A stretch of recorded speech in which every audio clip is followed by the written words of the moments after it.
Canadian warship has at least 3 encounters with Chinese ships. This is the Great White North Report. I'm in love with the system. Never going home. I'm in love. So the HMCS Ottawa is off on maneuvers in the East Pacific Ocean. They've joined Japan and the United States as part of a task force to basically do a freedom of navigation passages and to show the flag kind of thing and solidarity among allies. Now, it left Japan and has been slowly traveling down directly south towards Taiwan and probably will head into the East China Sea off the Philippines. So, of course, they're going to run into the Chinese Navy. The Chinese Navy has been upgrading itself and building bigger and better ships for the last 20 years. And now they probably have the biggest Navy in the world, but not the best Navy. Bigger doesn't always mean better.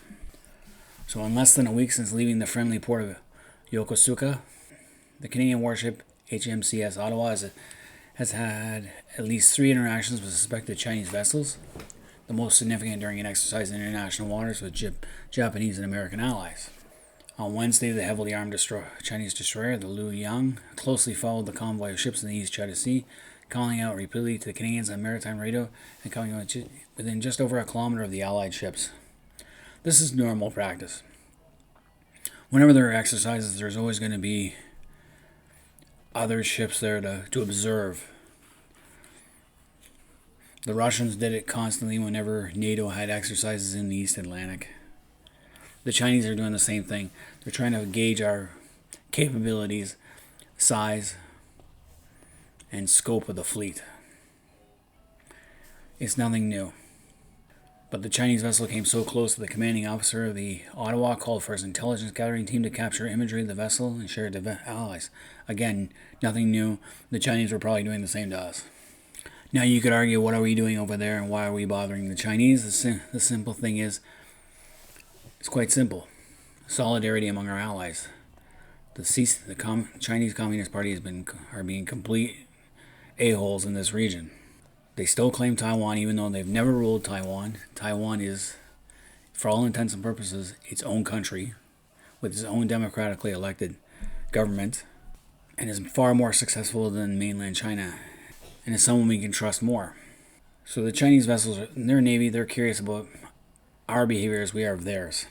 Now, this happened, they hadn't even gone through the Strait of Taiwan yet, or the Taiwanese Straits, so they are still in international waters.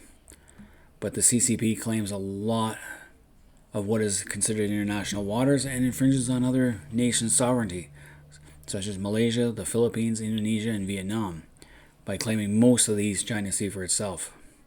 And it built artificial reefs or expanded existing reefs to create naval bases, to claim sovereignty.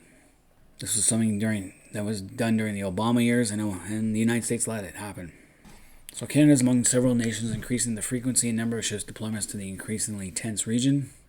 The HMCS Ottawa is one of 2 Canadian frigates deployed for 4 months, along with the MV Asterix, a supply vessel. So our replenishment ship, which is the one that's leased, we don't have any replenishment ships of our own.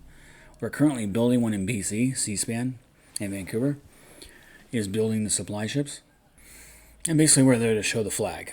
Now, why does Canada go there? Because the Straits, that region is a lot of trade goes through that region, especially through the Taiwan Strait and around. Whoever controls Taiwan will control the trade routes to Japan and Korea.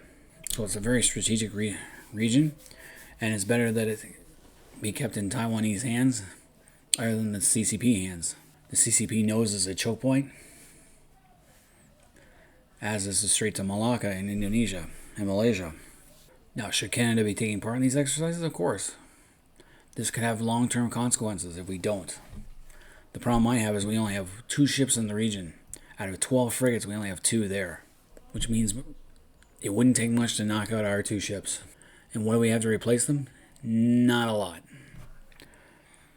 And these are getting older vessels, and they're getting older. How well would they fare against newer ships?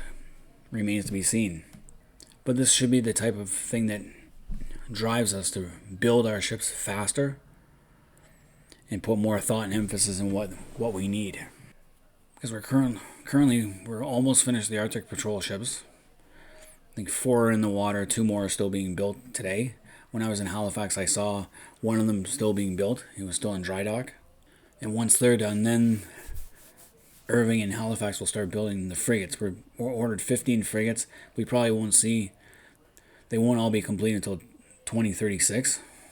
And we'll be lucky to see the first one done in 2027. We're slowly rebuilding up our Navy.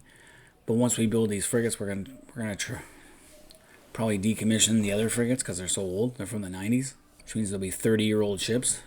I personally wouldn't decommission them, but put them, maybe mothball them and use them as coastal patrol ships.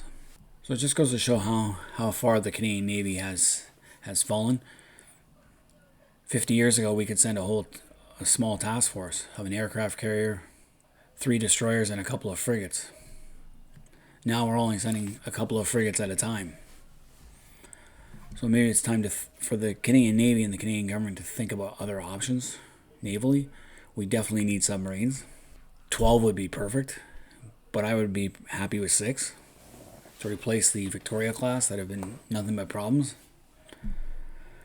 And time to think about having a light aircraft carrier. We've had 3 aircraft carriers in our history. The HMCS Nabob, the HMCS Magnificent, or Maggie, and the HMCS Bonaventure, the Bonnie. So it wouldn't be a first, but it's something to think about.